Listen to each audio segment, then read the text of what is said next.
Welcome to the Nord Show, a podcast about all things movies and gaming, where we get hot takes from popular influencers on said movies and games. I am your host, Joe Aragon. You may know me from TikTok as Cinema Joe, and I am joined today by Rick Kakis, also known to some people as Kakis HD. He'll be chatting to me about experience creating content, Destiny, his favorite movie, and some answering some community questions at the very end. Rick, how are you doing today? I'm doing well. Well, we had half an hour of troubleshooting. I'm going to break the fourth wall a bit here. Half an hour of the mic not working for no one knows why. But that's technology. Like that's something that always like it never to me that makes no sense. Like your internet's not working and then you unplug it and plug it back in and it's like, oh yeah, like all it's work now. I was like, why does that do that? Yes, yeah. Fun spoiler was that Rick and I sat for about 30 minutes trying to figure out why this wasn't working, and all of a sudden it worked. Yeah, technology is a mystery that we'll never solve, I guess.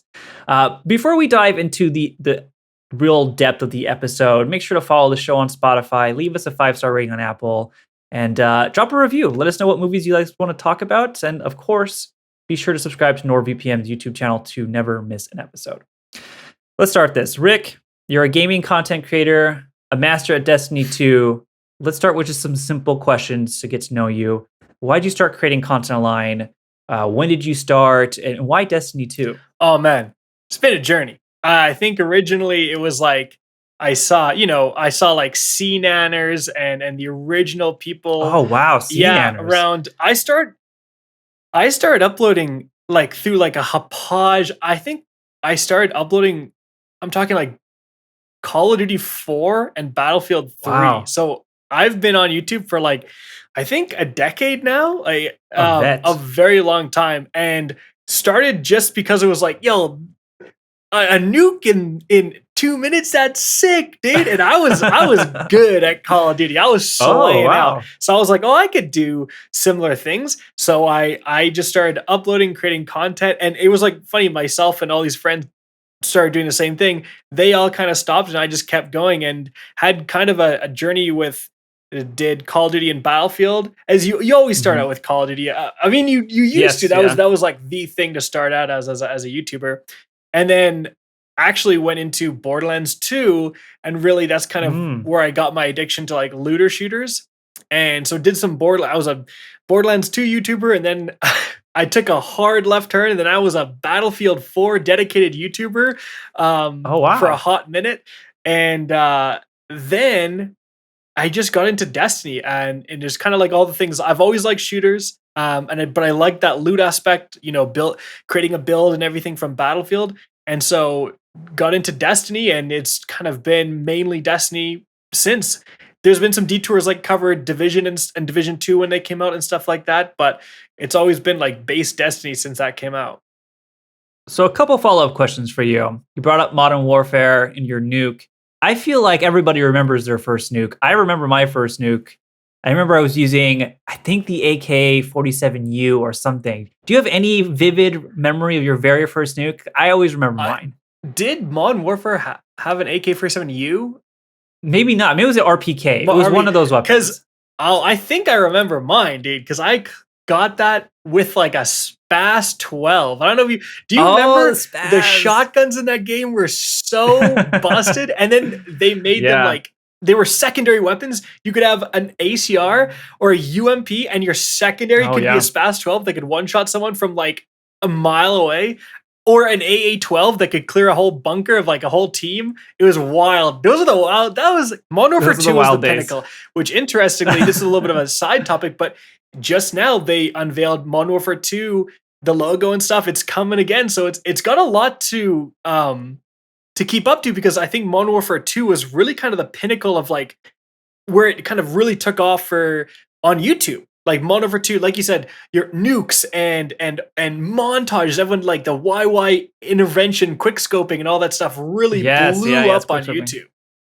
Yeah, that was a hell of a time. I feel like, I don't know if that's when Akimbo was announced as well, or first introduced. Yes, Akimbo MP5 case, Akimbo model 1887s. Whew. Exactly. All right, we're on the same wavelength here. I remember those times. I was either on the end of it getting owned and being very frustrated, or delivering it, and I was very happy about it. But All right. Wow. So Destiny, did you start with Destiny 1 or did you do Destiny I 2 am a immediately? Destiny 1 alpha veteran. I've been Oh. playing Oh, wow. Destiny Alpha. since like the first like second it was available to play, basically. So it's been a heck of a journey just in the Destiny franchise itself, let alone on YouTube and gaming in general. Yeah, yeah. I definitely got into Destiny 1 and I never picked up Destiny 2, but it's been one of those things I've been like trying to maybe get into. Uh, what is your like advice to somebody who's like, all right, you Destiny, but you haven't played Destiny 2? What would you say to them? Yeah, man, that's a loaded question because like Destiny, I love the game, but one of the main complaints is from newer players that it's very confusing. There's a lot thrown at them. There's just so many different like the world, all these different nodes doing all these different things. So first of all, there's a great beginner's guide by this guy called Kakus HD. He, you know what I Oh mean? yeah. But I wonder who that is. in all seriousness, it is free to play. The base version of the game is free to play. The DLCs are going to Oh, cost money, so anyone can jump in at any time. Just kind of experiment and stick to what you like. Don't. I think the biggest trap is people feel like they have to be like leveling up or doing something. Like it's like there's almost no wrong way you can go if you're doing PvP or strikes or just exploring in the world. You're going to be naturally just leveling up in the process, and then you can kind of start to hone after what you want. So I think people just kind of get a little overwhelmed and don't know where to go. yeah. But just kind of try it all out and just play what you enjoy. But it's That's good it's to a know. good time right now because the evolution of Destiny, there were some wild times. Destiny 1 launch was not so good. It got Yeah, yeah. fantastic. Destiny 2 launch, not so good. It had to build itself back. So a lot of people like yourself have played at one point and then fell off for one reason or the other. And they're always like, Exactly. is it worth it to come back? That's always an interesting question. Yeah, and I've been watching some of your videos and I'm like, damn, I think I do want to get back into it because I've been kind of, really aching for some type of good combination of shooters, but also some like really heavy quest-based stuff because you can only take so much of the battle royales. And I play my battle royales. I like them, but there's only so much pain and punishment I could take a night from playing a battle royale. And sometimes I just want to jump into something more story driven or even quest driven. So Destiny 2 has been something I've been really looking into. Yeah, they've been really Uh, pumping up this. One of the main complaints in original Destiny was the story made no sense. Like I don't know if you heard yeah. the drama, they scrapped it a year before, had to redo the whole thing. It was Oh wild, yeah, right? yeah. So now they have like weekly updating story quests and new cinematics and stuff. And so it's a lot more story driven, even in like the little seasons you follow along with an interesting narrative. So that's something that Interesting. they've really I improved. I remember Peter Dinklage in the first one, and that's all I can tell you is all I remember about it. Dinklebot was quite the ghost character. Uh, Yeah, that wizard came from the moon. yeah. Like they got memed on quite a bit. Yeah, that's what I remember from the first one. Well, it's a good segue to my next question is you've built this great community. What's one of your favorite things about the community that you've built? Um, I think of like my specific community. I think it's just generally a pretty like positive, fun community. I think the Destiny community as a whole, and certainly my community, we've been through so much. Like one of the things is like I've literally been, like I said, I'm a Destiny 1 Alpha veteran. I've been here for forever. Mhm. I know the game in and out, and so it is kind of a bond with other fellow players who've been here for so long, like years and years, been playing since Destiny 1, and some on and off. But I think all the memes and the camaraderie that comes out of that is kind of funny. Like, Yeah. oh, they're nerfing hunters again, or you'll throw in like a line from Destiny 1 or something that it's like a Yeah, yeah. 5-year-old reference and someone else will get it. It's pretty funny. So I think Yeah. just that shared experience going through this crazy like evolution of this game is really sweet. That's awesome. Yeah, that's awesome. I think that's the best thing about when you have a really kind of niche game like Destiny and building that really community where everybody kind of just gets each I other. mean, That's a really quick great. good example is like you're raiding in the new raid and someone will shout out like, empowered left or something, which is like a raid from Destiny 1, like literally like 6 years ago. And my brain is like, I'm like looking for, and I'm like, oh wait, that's like not even the right raid. It's just because it's Yeah. so embedded into your brain and stuff. So it's pretty funny. Amazing. That's great. Yeah, I like that a lot. You've kind of convinced me to jump into it for the first time. So maybe It's it's something free. I'll be exploring this weekend. It is, yeah, it's good to know. Free is my favorite Yeah. number. So, well, this is a podcast that's kind of a hybrid. A nice talking about gaming and content creation, but also talking about movies, which is something I'm an expert in. Well, I'd like to think I'm an expert in at least. Typically, what kind of movies do you find yourself gravitating towards? What are like some of your favorite genres? What are some things that you love? Because we're going to talk about one big one later. What's something that you really like, the genre you really gravitate towards? I don't know if truthfully, I'm not sure if there is. I think now I'm kind of gravitating towards certain directors who've kind of proven themselves to make Oh, good content. Like, The Northman, I want to see really bad. It's one of the things I haven't seen it yet, but I know worth it. Robert Eggert, right? Yeah. Yep. Eggers, And yep. he The Witch, Lighthouse I loved as well. All that stuff. So it's like Awesome. I know this guy is making good content. It's almost like a YouTuber perspective. I know this guy's making good content. I want to see his movies. Christopher Nolan is another great example. Anything he makes, honestly, Guy Ritchie, very entertaining as Oh, yeah. well. That Love Guy Ritchie. The Wrath of Man was actually like just a really good like action movie. Like I felt it was super well paced. Um, and so yeah, I'm all over the place. It's like the Good. highbrow That's stuff, awesome. like the Lighthouse to the Wrath of Man or whatever. And I think it's just you can be so much more selective of content because there's so much availability with Disney Plus and all the streaming services, Netflix and so on. Like there's so much out there. It's kind of you are kind of a little bit more selective. Like, oh, this is from this director that I know of, like his previous movies. Okay, we're gonna watch it. That's awesome. Yeah, you're speaking my language right now. I'm getting all excited when you're mentioning all these directors. I'm a big Eggers fan. I love The Witch and Lighthouse just like you. I've seen The Northman. I can tell you it's pretty I want to great, see it. pretty epic, pretty brutal. Yeah, I mean, I love Nolan and all of his stuff. And how'd you feel about Tenet? Did you get the I chance like to watch Tenet. Tenet? I'm not gonna be that, but I got Tenet first try. I was so confused. I was like, come on, dude, they're going backwards, now they're going forwards. Like, come on. Okay. I thought it was a little, I was never really that confused by it, but it is just one of those things where if you do kind of poke and try to apply too much logic, then it kind of starts to fall apart. I think it's just kind of like you got to enjoy it as like a fun action movie, and there's people going backwards in time, and there's crazy fights because of that, and the chases, the certainly the set pieces and the moments in that where you're watching a car chase and they're going backwards. It's just like completely different than every Crazy. other car chase you've ever seen, and I think Yeah. that's the cool part of the movie is that it takes almost like tropes. Yeah, there's the big fight at the end. We've seen a million gunfights in every movie, but this one is like the buildings are building themselves from like Yeah. backwards in time, and we've never seen that before. I think that's like the interesting takes on the tropes we've already seen is the interesting part of that movie.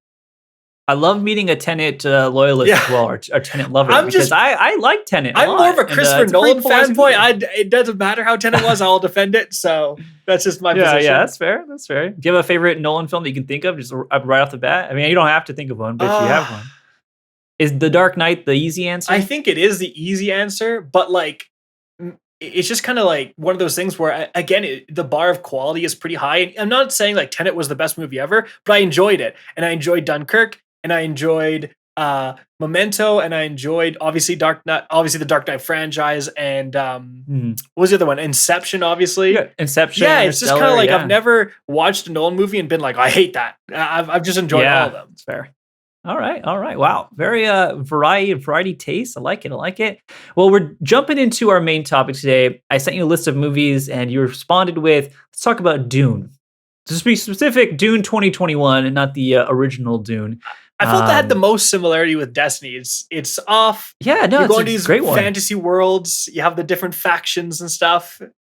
Yeah, that's a really good suggestion, and I'm glad you chose it because I love Dune. I've been a Dune, just diehard Dune fan since I saw the movie late last year. I haven't read the book in its entirety. Have you read the book at all? I remember maybe reading at least part of it like a long time ago, like when I was very young. Yeah. So Got it. Yeah. it's not. I mean, coming back to me or people. anything.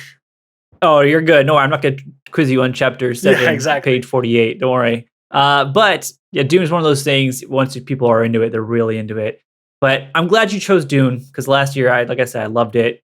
what about Dune? Besides it being very relatable to Destiny, what about Dune did you like, or if you liked it? I I mean, how'd you like feel those about it? like epics. I guess you would call it like a space opera kind of, where it's just very big, vast, and on purpose.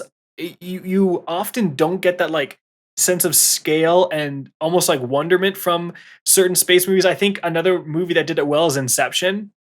And Yeah, like yeah, they're on the planet with the ginormous waves and they're the black hole visuals and stuff. And so Dune, a little bit more grounded. It's just in the technically it's just in the desert most of the time, but then you do have the other planets and um it's just a lot going on. The invasion was fantastic. So I do like those kind of like very high fantasy sci-fi like themes and I think it's a great time because like if you go back and watch the original Dune, oh yeah, oh my goodness, those that CGI and the like yeah. This is a good what's time it for Dune called? to come out for Yeah, sure. the like shields everyone have, it's just like blocks over them. They look like square Roblox. They look like Roblox characters, and it's just so like how far we've gone in the visual effects. Obviously, Yeah, people are kind of nervous about remaking these fan favorite like old movies. Like Dune, the original Dune is pretty beloved, but now yeah, if you do it well, and of course Dennis, yeah. I can't pronounce his last name. Yeah, I think it's French. I think it's Denis He's Villeneuve. another I like think that's how you director say on it. my that Prisoners, anything obviously do Blade Runner 2049 or yeah, Yes, whatever it big fan was. of Blade Runner as Yeah, well. obviously all fantastic. He's another director that anything he does, I'm just gonna be a fanboy over. But like, so you put him in charge of Dune, and now you can actually represent these concepts. The concept of the ornithopter, of this like flying machine described in the book, and then the 80s movie tried to do it. It was basically like a flying block. It was just like it was like Yeah, a square, and now it can fly. I don't know, it can it's fly. very And true. so now this, it's like built after the dragonflies, and it's like you Oh, see it's it, awesome. and your mind goes like, oh, that could be a thing, right? Like, oh, why isn't that a thing? And so I really like those kind of concepts. Yeah, you brought up a lot of great points with this Dune and the old Dune, and I think that this is a great time for the new Dune to come out because of all the advancements in technology. Definitely a movie that I was aware of. I knew the ornithopter, but the way they just visualize it on screen, like you said, it is really impressive because my brain couldn't think of it, but it makes sense. It's like dragonfly and it moves pretty cool. I'm a big fan of that movie, and I'm just, do you have a favorite moment, favorite scene? I rewatched it 2 days ago to prep for this, and I forgot how much I loved it. Um, I was curious if you have a favorite I mean, moment. Hans Zimmer did the score for this, right? Too. Yeah, Ah, he did. which connecting it back to the start of the podcast, he also did the Modern Warfare 2 score, which why I was Oh sitting in yeah, the that's lobby right. That's was right. absolutely amazing. Anyways, but yeah, I mean, I think probably my favorite scene would be the first encounter with the sandworm where it swallows Oh, up and it took the words out of my yeah, it's mouth. such an intense scene, and it's just a really cool like the sandworm enemy where it's like it's just this unforeseen uh this force of nature. I mean, it's really just a representation of nature in general. It's just like you can't control it, they're just going to come, like you have to adapt around them, not the other way around. It's just very interesting. But I also think the concept of, I think it was so interesting and well done. Not obviously the movie did it, but it was a concept in the novel of like, we're fighting hand to hand combat now. It's like technology has progressed to the point where we have shields so we can block all bullets. And so now the guns are irrelevant. That technology has come back down, and now we're back to hand to hand combat because of the shields. It's like that's what you have to do. A slow moving blade will pierce a shield. I think that's such an interesting concept. Yes, I think so too. I think all those scenes where we see like them, the shields kind of like really fast. You see the blue, but then it turns red as soon as they get to a Yeah, kill yeah. point. Yeah, love those moments. I do love the sandworm encounter, the very first one.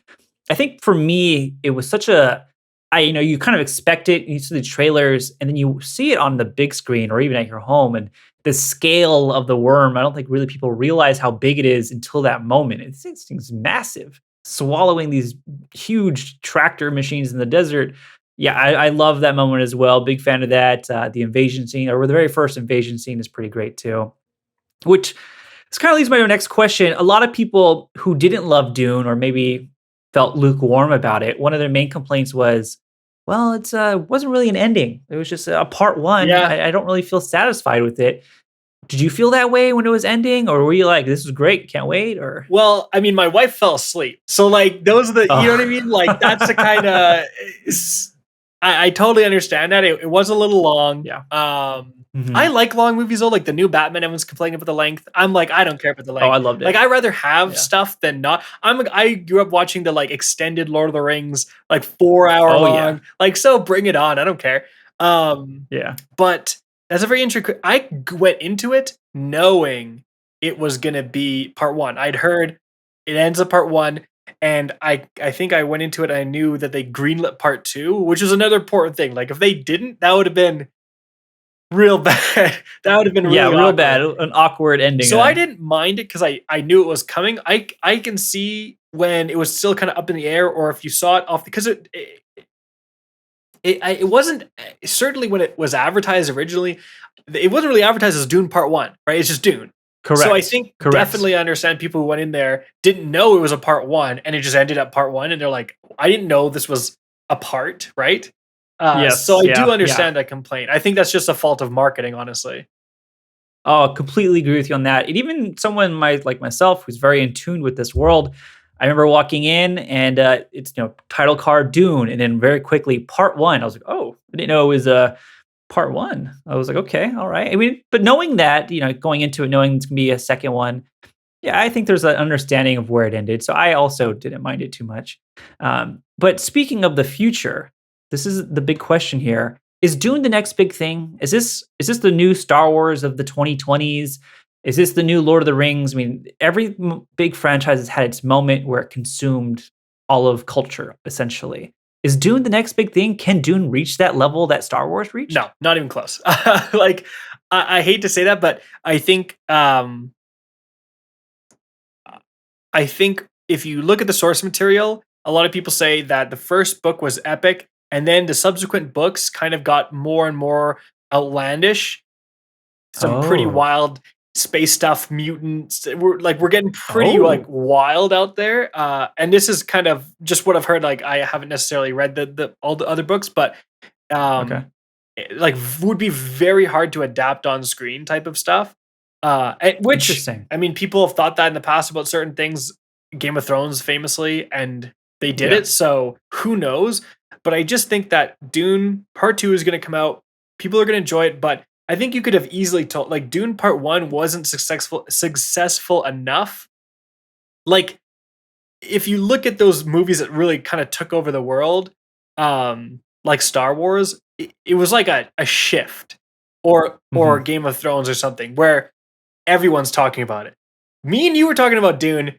Not many other people are talking about Dune right now. And so I think like you can there has been those certain movies where like everyone is kind of paying attention to. I don't think Dune was necessarily one of them. If part two is absolutely insane, potentially because there is a pretty big world and enough source material to potentially do more movies and so on. But there's some pretty highbrow concepts in it too, politics and so on that I don't. And not to say that that can't be a part of big franchises, but I just didn't feel to me like it was going to be like a Star Wars or a Marvel franchise or something like that. Whereas like the first Avengers came out and everyone was like everyone was talking about it. Yeah, So yeah. I mean, I think you make some really good points. I mean, I think that you're right, and essentially, Star Wars is a pretty big monster to topple, and especially considering they're still making tons of Star Wars yeah, content, shows and I movies. mean, It'll never go if you away. watch the sequels, I mean, Star Wars is trying to topple Star Wars, and they're not even succeeding at that. That's even a better point. So I think you're right. I mean, I think Dune 2 will be great. We'll see what they go from there. I have heard that the series does get a little outlandish and kind of Yeah. crazy. So I guess we'll have to Realistically, wait and though, see. like you never know because it is an established world. It is a well-known world, and if part two does well, you could just have a Dune TV series that does very very well. And sort of like how when people were kind of feeling at their lowest with the sequels, Mandalorian comes out and everyone's like, oh, Revitalized. Star Wars. Oh yeah, Star Wars can be really, really, really good. And then everyone gets back Yeah, into it. yeah. It's very true. I guess we'll have to wait and see.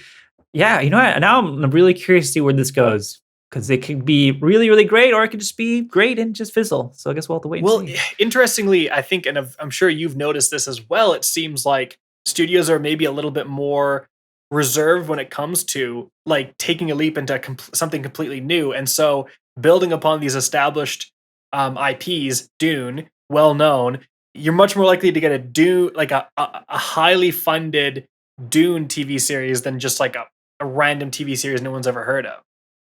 Very true. Yeah, I mean, you're completely spot on in the sense that studios are hesitant to put brand new original works out there because they don't make as much money as, Spider-Man No Way Home or Sonic 2, which did very, very well at the box office, but it's an established IP that people love. So you're right. Studios are less likely to risk something completely unknown if they can really, I don't want to say milk Dune, but if they can milk Dune for all it's worth, they probably will. Yeah. Well, it's So, interesting. Like, realistically, Mandalorian could have been in not Star Wars. Like, it could have just been a yeah. complete sci-fi bounty hunter, and it would have been Mhm. good. But you put Star Wars Mandalorian on it, and Oh, yeah. now it's killing it, right? People are flocking. Exactly. Exactly. Man, we could probably talk about Dune all day, but let's take a quick ad break and then we're going to jump into your three favorite sci-fis that aren't Dune, and we'll be right back. Are you missing out on your favorite show because it's not available in your region? Trying to keep your private time private? Well, let me introduce you to NordVPN. If you're bored of US Netflix, why not take a spin in the UK? Use NordVPN and click a button. You can do just that. No need to travel to Japan for your favorite anime when NordVPN brings it right to you. With 5,000 plus server options, no show is out of your reach. Make sure to use Cactus link in the description of the episode to get a great deal on NordVPN and support Cactus channel. All right, Rick, we like Dune, but three favorite sci-fis that you love that isn't Dune. Do you have a top three? Before you do it, was this difficult? A little, yeah. So sci-fi, we're talking like space sci-fi. Could be any. I mean, sci-fi could be. You could say Mad Max is sci-fi. Yeah, I'd yeah. accept that. Space, obviously, sci-fi. I guess sci-fi is very because like broad. Lord of the Rings would be fantasy, right? Yeah, let's stick with Lord of the Rings as because fantasy, otherwise though, my yeah. list would be like Lord of the Rings 1, 2, 3. Like let's be honest, Lord of the Rings is like the Fair. pinnacle. But Yeah. for sci-fi, I think like my favorite just pure sci-fi movie, man, I think like honestly,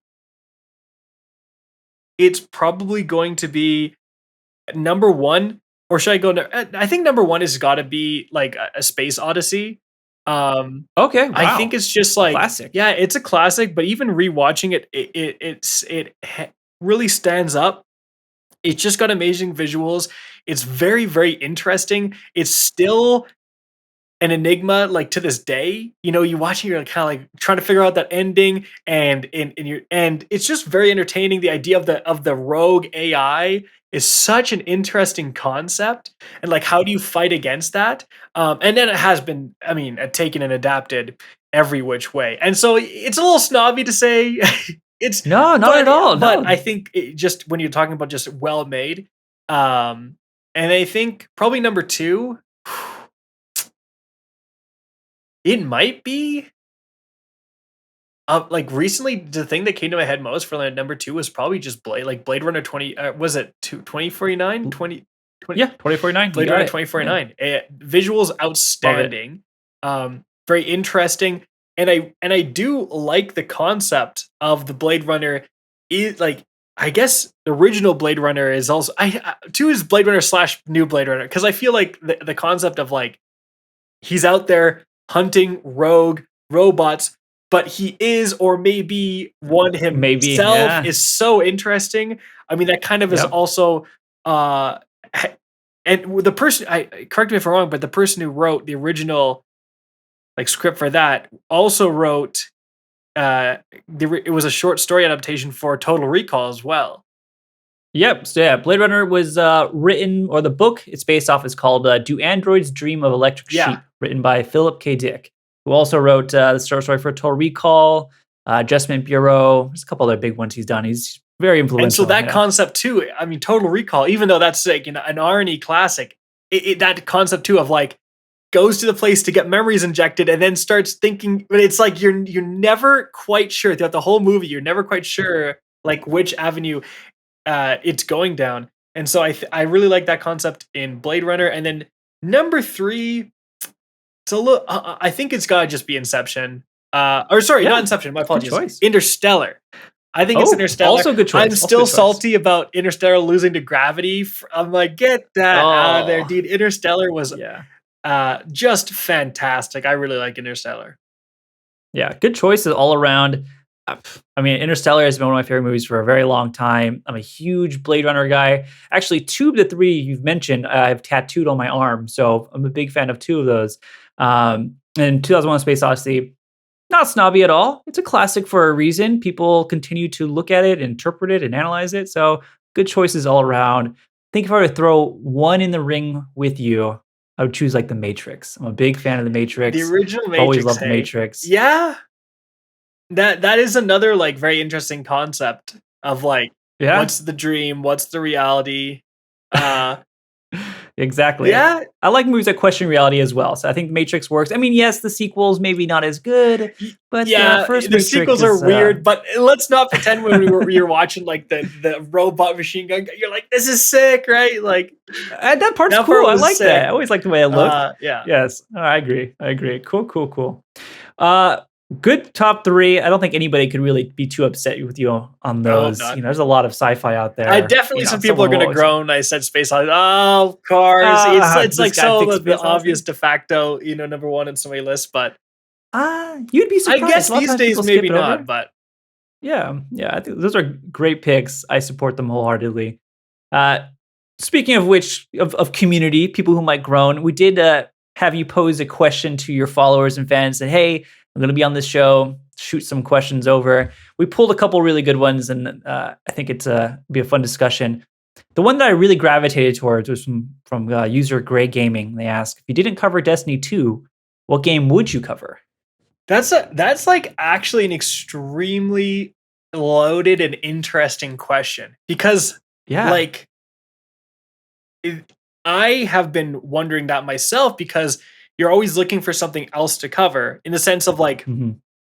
Destiny, it's remarkably consistent, but I mean, compared to the cultural phenom of like Elden Ring, like honestly, probably I should have jumped into Elden Ring a little bit more. Be getting 1 million views a video type of thing. But I love Destiny and I love that looter shooter, and so you're always looking. Mhm. But obviously, like at the end of the tail end of the season, like right now, isn't too much going on. You're kind of just waiting around to the next season to inject new content, right? And so you're always thinking, oh, it'd be nice if I had another game to cover. And I don't know if you're familiar with Mtashed, but he I feel like I've heard. yeah, of so it. he does Genshin Kinda- Impact, and Oh yes, and yeah. but he also covers Tower of Fantasy and all these other kind of gacha games. There's a lot of gacha games. It is, if you play Call of Duty, it's like Call of Duty versus Battlefield. And if you're a Warzone player, guess what? It's pretty easy transition to Apex Legends, shooter battle royales. And it's a pretty easy transition into Tarkov, into PUBG, right? They're all somewhat similar games that share an audience. And so that's kind of the big thing is like if I posted a Genshin Impact video, my audience and the Genshin Impact audience isn't quite there. But when I posted Division, they're both kind of looter shooters. And so there was an audience crossover. And so my Division videos did pretty well. And so that's always something you're wondering is like, what is another looter shooter? The crazy thing about Destiny is even though Destiny is one of the top games out there is surprisingly little other looter shooters. It's like Destiny, Division, every other one. Anthem has crashed and burned, dude. Oh, Like, yeah. Anthem- I forgot about Anthem crashed and burned. Borderlands, Wonderlands is all right, and Borderlands 3 they're like successful, but didn't really break out. They weren't as big as I think a lot of people hoped. It's kind of really interesting. Like there actually isn't a lot of, everyone's searching for the Destiny killer, right? But there's just every time there's one that's promised, it either flops or it just never gets that big. And so, what would the other game I'd be covering? I genuinely don't know because, like, what would Anthem? Like, and then on my channel, you know what I mean? Like, I don't even know. Division Yeah. still has a dedicated community, but certainly isn't doing anything right now. And so, yeah, it's just a really interesting thing. I genuinely don't know because Interesting. there isn't really another main competitor to Destiny. There really isn't. Yeah. Is there anything you play that, like, let's say you're unplugged, not streaming, Oh, not Magic the making Gathering, content? Magic the Gathering Arena. No Yeah. way. Wow. Hey, you're talking to an MTG vet. I've been Yeah. playing for maybe over 15 years. When did I start? I started around Return to Ravnica, I think I started. yeah. Was around that time. Maybe a little before that. I can't remember the sets before that. No, Worldwake. I started on Worldwake. Yeah. So I've been playing for a long time. Good to know. Look at I that. played IRL, for I think I remember going to like the Theros pre-release and stuff. Oh, So it's been yeah. a hot minute, but they have the Arena client, so it's online. So I have a cube down in my basement of like all these freaking sick cards, dude. Oh, But it's really hard to man. convince my friends to come over and play Magic Yeah, the Gathering yeah. cube. But so I'm just playing the online like Arena client and enjoying that. That's awesome. Yeah, I'm a big fan of Arena and MTGO as well. Yeah, the good old days of playing Cube has kind of drifted away, but I do have very fond memories Yeah. of that. So that's pretty cool. Another question we got. This one was from user XRed. Very simple. Do you have a favorite movie of all time? Is it going to be something sci-fi? Is it something not sci-fi? Are you a big rom-com fan? You just want to tell us? Well, I will admit, Mean Girls is one of the funniest shows Hey, of all. Mean Girls Like, rules. you know what I mean? People meme it is genuinely hilarious. Like some of the lines in there awesome. like are just amazing. But it would probably just be Lord of the Rings. And I don't even know which one. Oh, really? I can't like be like, oh, with a trilogy, I think it's hard to say like, oh, I like Return of the King the best. Or it's like, okay, well, you're not going to watch Return of the King on its own. You know what I mean? Like, you're never going to be like, I'm Exactly. going to watch Return of the King tonight. You're going to watch one, and then you're going to watch two, and then you're going to watch three over the course of like however long, right? So I feel like it's hard to separate them. So I just got to like Lord of the Rings in general. I think that's like the perfect trilogy. It came up when I was growing up, loved it. Yeah, great choice. I think, like you, it's hard to pick one, and like exactly like you said, if you're picking one, you're watching the other two at some Yeah. point. I tend to lean towards Fellowship, just as maybe just more nostalgia. It is very but, well I mean, put I together. love them all. Like very, very well Yeah. put together. I am so sad that Hobbit was the dumpster fire that it was. I mean, actually, Unexpected Journey is all right. And then the first and the one's, yeah, second not one bad. has some good Smog moments, but then the third one when Legolas is like jumping on the like falling bricks, I'm like the falling bricks. Because listen, I know that he survives. I've seen him in the other movies. Like, stop putting this character that I know survives in danger because it's not Yeah. like it doesn't make any sense. No suspense in that when we know he's going to Exactly. survive. Yeah, completely agree. Yeah, Hobbit was kind of a mess. I like you said, the first one has its moments. So the second one as well, but the third one was a mess to say the least. But yeah, big Lord of the Rings fan. That's a perfect answer to that question. Last question came from this anonymous source. It was why is your wife so amazing? I don't know who sent that in, but do you have anything to say to Oh that? my goodness. Of course, my wife hijacks the top quote tweet. It's like everyone blow this up. Why is my wife so amazing? My wife is amazing. I love her to death. She's pregnant now, 6 months pregnant with our kids. So that's Wow, congratulations. that's gonna be pretty wild. But I mean, I brought her in and I said, when I first met her, I was basically like, all right, well, here are all my magic cards, and this is my YouTube channel. Awesome. So she stayed after that. So obviously worth marrying this girl. So that's for sure. Oh yeah, big time. Congrats. That anonymous question. Hope that I don't know who that is a person sufficient was. Wow. answer for that person. Well, the last question I like to leave off every episode is that are there any games out there that you would like to see turned into a movie? I mean, for you, it might be kind of an easy answer, but is there anything else out there? I think this is a very good question because I am genuinely shocked, like genuinely, that Hollywood is not snatching up all of these game storylines because it's like something like Mass Effect is a great example. Oh man, What a yeah. fantastic story. You have a trilogy waiting for you right there and like well-written characters. like you could easily like a fully fleshed out world. You don't have like imagine how much. I mean, I'm sure you know as a movie buff, like how much time is done in post production if you're coming up with a Oh new yeah. world like Avatar. Just you're spending literally years people doing sketches of what these worlds would look like, right? Like what would an Avatar world look like? Games have already done that, right? So you have Mass Effect says, here's what these worlds look like. Here's what the Reapers look like. You don't have to, concept art that for 6 years. You have it right there. So I am so shocked that movie developers haven't been like Mass Effect. I mean, obviously Destiny has a pretty interesting story, especially like what they've been doing recently. I mean, even something like Doom. What like just throw an action movie, you go and you kill a bunch of demons in Doom. That would be sick. And so I'm very surprised. Even like Elden Ring, Dark Souls style stuff. There's definitely stuff you could do there as like a high fantasy. So I am so surprised that of all the games out there with fantastic storylines, they picked Mario and cast Chris Pratt. Like, what are you doing? It's a good point. I know. What are you doing out there? As a huge Mass Effect fan from day one, played it every single day, countless of hours. I on board with the story's there. Yeah. The creatures are there, the worlds are there, the people are there, the stories, the politics, the religion, it's all there. Just get a good screenwriter, write something good. Don't really mess with it too much. You got yourself a winner, I think, as well. That's a good point all around. Yeah, the Mario with Chris Pratt. Who knows? Yeah, I'm morbidly curious. That's all I know. Hey, so. If Sonic can do it, maybe Mario can do it because this is true. So you never know. But yeah, like again, it is something. I think was some bad video game movies, but they're bad because they didn't even try. Yeah, I mean, notoriously, a lot of video game movies they are made by people who don't play the games, and so when that happens, they lose all of the meaning behind the story. Did you ever see Uncharted? No. Oh, so like the Uncharted movie, not the worst movie in the world. I'll say that now, but yeah, it's Tom not the greatest Holland thing either. Looks 12, okay? Like he doesn't look like he's Nathan Drake. I love Tom Holland. He's great Spider-Man, but Spider-Man is this young kid. That's the whole point of it. And so, yeah, I think they're just like, oh, some executive was like, who's it? And this is no shade towards Tom Holland. Like you can't blame Tom Holland for, hey, do you want to be Nathan Drake? He's probably like, hell yeah. You know what I mean?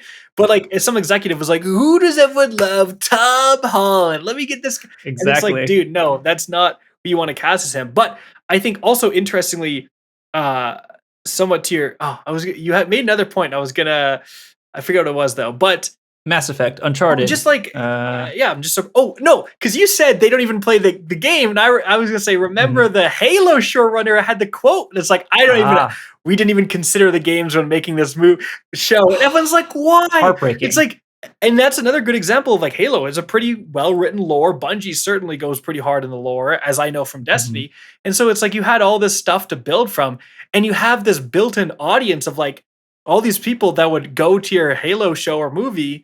And then you're like, we didn't even consider the video games. And you're like, dude, come on. Not a good start. Not a good start. I agree. I haven't watched the Halo show yet. I plan on binging it once it's done. Yeah, I'm not hearing the best things from it, to be honest. Yeah. The rumblings aren't the best, but I'll get to it. Well, Rick, that wraps up our episode. That was a great conversation. We talked about a lot of great things. I greatly appreciate you being on here. Thanks for having me. So patient on getting onto the website. We'll make sure to put all your information in the description of the episode. You guys make sure to check out Rick's social media and all of his videos. I'm maybe going to start Destiny 2 this weekend. This is a conversation that swayed me, so I appreciate that. And of course, make sure to follow The Nord Show on Spotify and on YouTube and Apple Podcasts. Rick, thank you for your time. And we'll talk later. Thank you for having me.